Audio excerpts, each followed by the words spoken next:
Hello बच्चों, good morning. मैं विशाल शर्मा आपके लिए क्या लेके आया हूँ, लेक्चर नंबर 2 लेके आया हूँ एटॉमिक फिजिक्स का, जिसमें मैं आपको पढ़ाऊंगा रदरफोर्ड एटॉमिक मॉडल के बारे में। ठीक है, चलो पढ़ते हैं क्या होता है। सबसे पहले पेन कॉपी निकाल लो, स्टार्ट करते हैं। Rutherford atomic model lecture number 2। ठीक है सर, इसमें क्या होता है, रदरफोर्ड ने एक्सपेरिमेंट किया था। उस एक्सपेरिमेंट में क्या किया मैं बताता हूँ आपको। एक लेड कैविटी ली। क्या ली सर? Lead cavity. ठीक है, ऐसे कुछ लेड कैविटी ली और इस लेड कैविटी के अंदर यहां पर क्या रखा हुआ है, एक सोर्स रखा हुआ है। ये किस चीज का सोर्स है सर? ये अल्फा पार्टिकल क्या करेगा, एमिट करेगा, है ना। ये सोर्स क्या करेगा, इट एमिट अल्फा पार्टिकल। क्या एमिट करेगा सर? ये अल्फा पार्टिकल एमिट करेगा ये सोर्स। ठीक है, और ये कैविटी किसकी है? लेड कैविटी है सर ये। ठीक है, कोई दिक्कत वाली बात नहीं है। तो यहां से सोर्स अल्फा पार्टिकल निकलेंगे ऐसे। ठीक है, इसको आगे पास कराया गया एक कोलीमेटर से। ठीक है, कोलीमेटर है सर यहाँ पे, ये कोलीमेटर है मान लीजिए आप। कोलीमेटर पास कराया गया। कोलीमेटर से क्यों पास कराया, उसका कारण है मैं बताता हूँ आपको। कोलीमेटर से इसलिए पास कराया गया ताकि एक स्ट्रेट बीम निकले अल्फा पार्टिकल का। क्या निकले? Straight beam. ठीक है, अल्फा पार्टिकल का स्ट्रेट बीम है। क्या है ये? Alpha particle straight beam. सही है। अब इसके बाद क्या कराया गया sir? Alpha particle straight beam जब बन चुका है हमारा, इसके बाद इसको एक थिन गोल्ड फॉइल से पास कराया गया। ये थिन गोल्ड फॉइल है, ये गोल्ड फॉइल आप समझिए। ठीक है ना। और इसकी थिकनेस पता है कितनी है सर? मैं आपको बताऊं, ये गोल्ड फॉइल है, थिन गोल्ड फॉइल,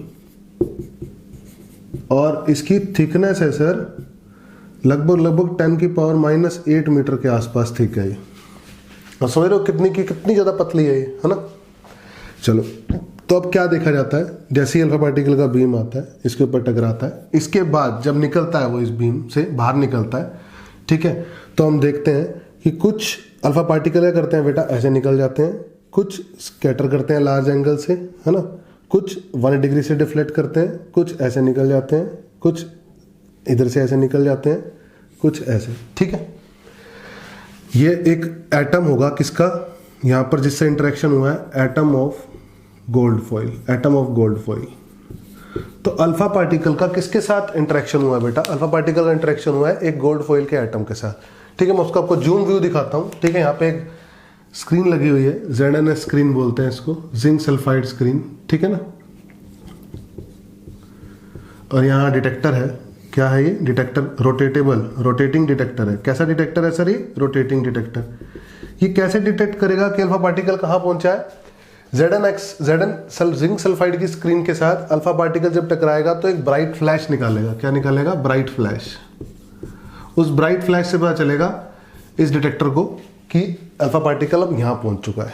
ठीक है, तो ये कुछ इस तरीके का एक्सपेरिमेंट है। ये यहां पर क्या हुआ है, ये इंटरेक्शन कैसे हुआ, मैं आपको डिटेल में पढ़ाऊंगा जूम व्यू के साथ। ठीक है, पहले इसको नोट करो आप, इसको नोट करो, फटाफट से स्क्रीनशॉट लो इसका। ले लिया? चलो, अब मैं आपको इसका जूम व्यू पढ़ाता हूँ, जो मैं बोल रहा था ना आपको। देखो उसमें क्या होता है, जब आपको जूम व्यू बताऊंगा इसमें, तो सर ऐसे समझो कि एक एटम है। ठीक है ना, ये एक एटम है। ठीक है, गोल्ड फॉइल का, है ना। जूम व्यू दिखा रहा हूं, और ये अल्फा पार्टिकल का बीम आ रहा है पूरा का पूरा, यहां से यहां तक ये अल्फा पार्टिकल का बीम आ रहा है ना। यहाँ सारे अल्फा पार्टिकल, ये भी अल्फा पार्टिकल, ये भी अल्फा पार्टिकल, ये भी अल्फा पार्टिकल, ये भी अल्फा पार्टिकल का बीम, ऐसे बीम आ रहा है अल्फा पार्टिकल। तो जब वो एटम से इंटरेक्ट करता है ना अल्फा पार्टिकल का बीम, तो ये ऑब्जर्व होता है कि ये जो अल्फा पार्टिकल का बीम आ रहा था ऐसे निकल गया, ये जो आ रहा था ऐसे निकल गया, ये जो आ रहा था ऐसे निकल गया, ये जो आ रहा था ऐसे निकल गया। ये वाला क्या करा, बिल्कुल रिफ्लेक्ट बैक किया। कोई एक आधा जो था वो ऐसे लार्ज एंगल से भी डिफ्लेक्ट हुआ। ठीक है, बाकी ज्यादातर क्या हो गए, पास ऑन हो गए। ज्यादातर क्या हो गए सर, पास ऑन हो गए। ये अल्फा पार्टिकल का बीम है, ये गोल्ड फॉइल का एटम है। तो जब गोल्ड फॉइल के एटम के ऊपर अल्फा पार्टिकल का बीम आ रहा है इधर से, है ना, अल्फा पार्टिकल का बीम आ रहा है, तो ज्यादातर ये ऑब्जर्व हुआ कि इस बीम, जब ये बीम आ रहा था गोल्ड फॉइल का, है ना, ये क्या हो गया, पास हो गया, इस तरफ पास हो गया। ठीक है ना। जब ये किससे इंटरेक्ट किया, बीम, अल्फा पार्टिकल का बीम गोल्ड फॉइल के एटम के साथ क्या किया, इंटरेक्ट किया। इससे क्या समझ में आया? इससे ये समझ में आया कि इस गोल्ड फॉइल का जो एटम है इसका ज़्यादातर स्पेस क्या है, एम्प्टी है, तभी तो निकल गया, पास ऑन हो गया उधर, है ना। Most of the space in gold foil atom, most of, थोड़ा मार्कर बदल लेते हैं, most of the space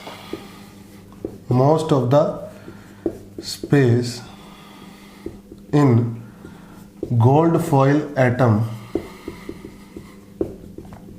is empty. ज्यादातर स्पेस खाली है, और एक सेंटर के ऊपर जो 180 डिग्री से डिफ्लेक्ट किया है, सेंटर के ऊपर एक हार्ड मटेरियल है, हार्ड डेंस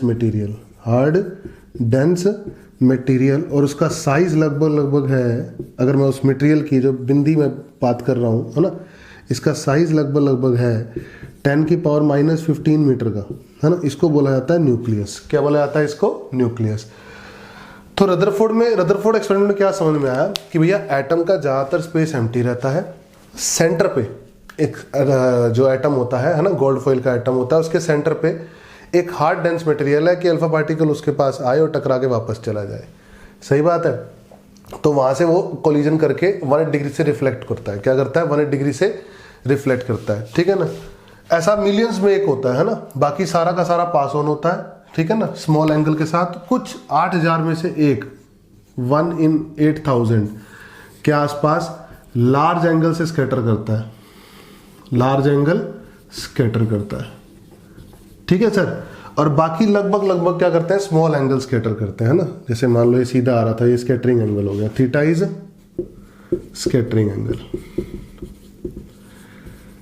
ज्यादातर बेटा एक एंगल जो होता है वो ऑब्ट्यूज मिलता है, ठीक है। अगर मान लो 1 लाख आ रहे हैं तो 1 लाख में से एक आधा तो इधर वापस चला जाएगा 180 डिग्री से, ठीक है ना। और हर 8000 में से एक लाख में से हर 8000 में से एक या दो लगभग लार्ज एंगल यानी ऑब्ट्यूज एंगल के साथ स्कैटर करेगा। किसके साथ? ऑब्ट्यूज एंगल के साथ। और बाकी ज्यादातर जितने भी बचे हैं वो सारे के सारे स्मॉल एंगल स्कैटरिंग करेंगे। क्या करेंगे? Small angle scattering. Small angle का मतलब ऑब्ट्यूज एंगल की बात हो रही है यहाँ पर। किसकी बात हो रही है सर? ऑब्ट्यूज एंगल की बात हो रही है। बोलो क्लियर है। तो रदरफोर्ड एटॉमिक मॉडल में डिस्कवरी ऑफ न्यूक्लियस मिला हमें। क्या मिला? कि एटम के सेंटर में क्या है? एक न्यूक्लियस है ना, nucleus at the centre of atom, nucleus है एट सेंटर ऑफ एटम, और वो बहुत हार्ड है। क्या है? बहुत हार्ड।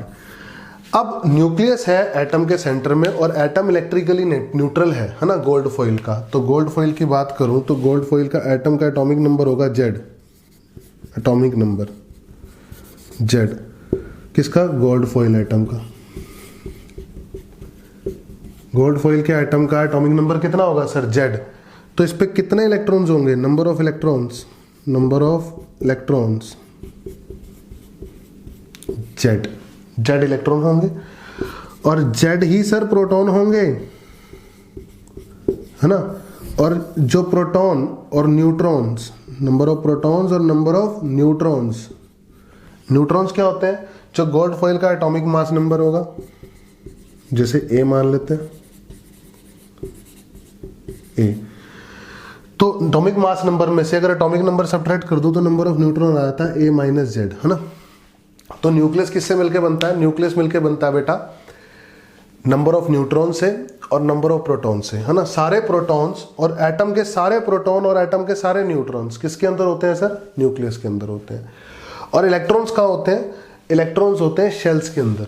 एटम के पास शेल्स होती हैं, उसके अंदर कौन होते हैं बेटा? इलेक्ट्रॉन्स होते हैं, ठीक है। मैं समझाता हूँ उसका डिटेल व्यू भी आपको। तो न्यूट्रॉन्स के अंदर क्या है? A minus Z neutrons, sorry nucleus के अंदर क्या है? A माइनस Z न्यूट्रॉन्स, और Z क्या है? प्रोटॉन्स, ठीक है। तो इसको समझते हैं, फटाफट इसका स्क्रीनशॉट लो, फिर मैं आगे बताऊंगा, ठीक है। ले लिया? चलो अब समझो। अब मैं आपको एटम के बारे में बताता हूँ कि रदरफोर्ड ने एटम के बारे में क्या बताया, है ना। तो रदरफोर्ड ने बताया कि एक ये न्यूक्लियस है और ये एटम है आपका, ठीक है ना। एटम के पास शेल्स होंगी, ऐसे एटम के पास क्या होंगी? शेल्स। इस न्यूक्लियस के अंदर होगा Z protons, A minus Z neutrons.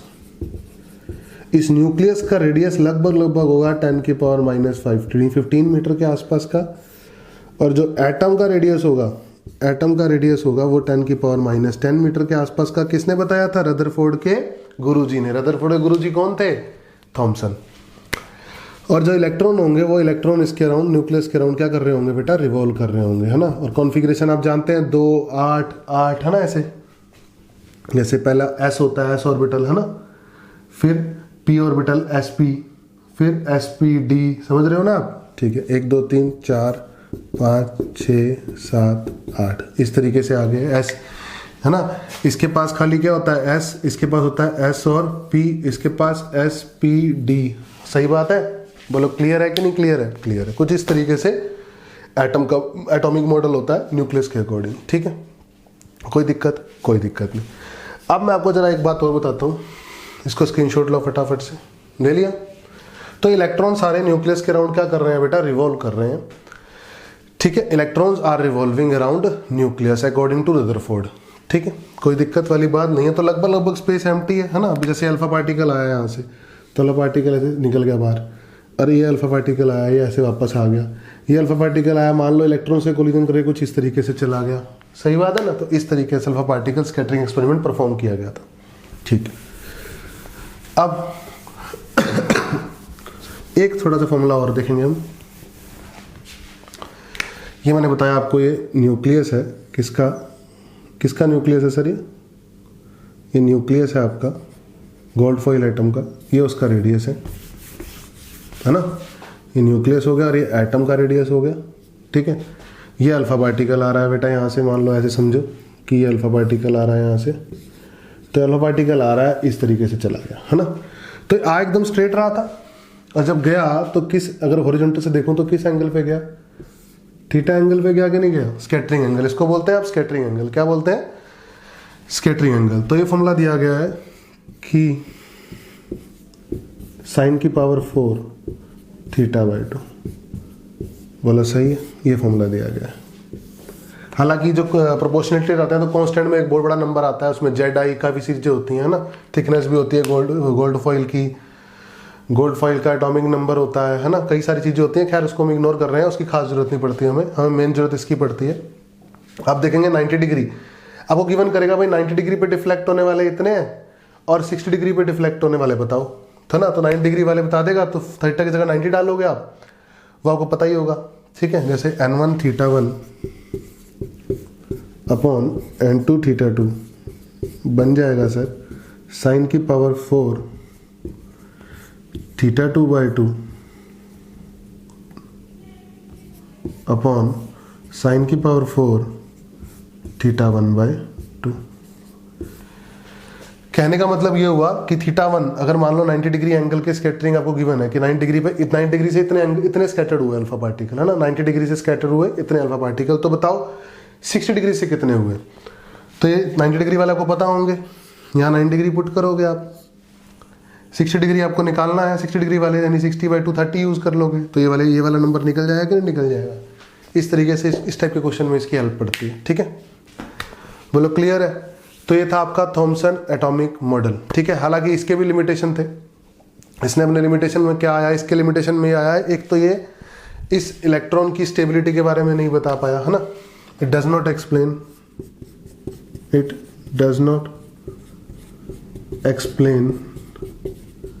Stability of electron, stability of atom. कारण उसका बताता हूँ आपको, सुनो। एक्चुअली रदरफोर्ड ने भी ये बोला कि इलेक्ट्रॉन रिवॉल्व कर रहा है किसके अराउंड, न्यूक्लियस के अराउंड। अगर वो रिवॉल्व कर रहा है तो उस रिवॉल्व करने के कारण उस इलेक्ट्रॉन पे सेंट्रीपिटल एक्सेलरेशन लग रहा है। अगर इलेक्ट्रॉन पे सेंट्रीपिटल एक्सेलरेशन लग रहा है तो accelerated charge particle according to Maxwell क्या निकालता है, इलेक्ट्रोमैग्नेटिक रेडिएशन निकालता है। अगर वो इलेक्ट्रोमैग्नेटिक रेडिएशन निकाल रहा है तो कॉन्टिन्यू एनर्जी एमिट करेगा। अगर वो कॉन्टिन्यू एमिट एनर्जी करेगा तो कोलैप्स होकर स्पाइरल का पाथ बनाकर किसके अंदर आ जाएगा, इलेक्ट्रॉन न्यूक्लियस के अंदर आ जाएगा, जबकि ऐसा नहीं होता, ठीक है। तो इस बात को रदरफोर्ड एक्सप्लेन नहीं कर पाया था। दूसरी नंबर बात, रदरफोर्ड के अकॉर्डिंग कॉन्टिन्यू स्पेक्ट्रम बनना चाहिए, क्योंकि कॉन्टिन्यू एनर्जी निकल रही है। जब वो वही इलेक्ट्रोमैग्नेटिक रेडिएशंस क्या निकल रही है, कॉन्टिन्यू निकल रही है। क्यों निकल रही है? क्योंकि उस पर सेंट्रीपिटल एक्सेलरेशन लग रहा है। जब भी चार्ज पार्टिकल के ऊपर एक्सेलरेटेड चार्ज पार्टिकल होता है तो उसके अंदर से क्या निकलती हैं, इलेक्ट्रोमैग्नेटिक रेडिएशंस निकलती हैं। किसने बताया था ऐसा? मैक्सवेल ने बताया था।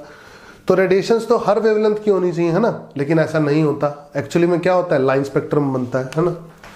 तो इट एक्सप्लेन कॉन्टिन्यूअस, रदरफोर्ड ने क्या बताया था, इट एक्सप्लेन्स रदरफोर्ड ने बता दिया कॉन्टिन्यूस स्पेक्ट्रम, मतलब कॉन्टिन्यू एनर्जी निकल रही है, हर वेवलेंथ की एनर्जी निकल रही है। बट इन रियलिटी, लेकिन रियलिटी के अंदर there will be no continue spectrum, there will be, कोई कॉन्टिन्यू स्पेक्ट्रम नहीं बनता, कोई कॉन्टिन्यूस स्पेक्ट्रम नहीं बनता रियलिटी में। रियलिटी में क्या बनता है? There will be line spectrum, there will be line spectrum बनता है। ठीक है सर, बोलो क्लियर है? यहां पर हमारा लेक्चर नंबर 2 खत्म हो गया रदरफोर्ड एटॉमिक मॉडल के ऊपर। रदरफोर्ड एटॉमिक मॉडल के ऊपर एक लेक्चर भी और आएगा आपका, जिसमें आपको डिस्टेंस ऑफ क्लोजेस्ट अप्रोच के बारे में बताऊंगा। और क्या बताऊंगा आपको मैं? बस डिस्टेंस ऑफ क्लोजेस्ट अप्रोच के बारे में बताऊंगा, लेकिन 2 तरीके से बताऊंगा, है ना। 2 अलग अलग व्यू से क्वेश्चन पूछे जा सकते हैं, उसके बारे में डिस्कस करेंगे। तब तक के लिए goodbye, take care, have a nice day, wait for lecture number 3, good bye.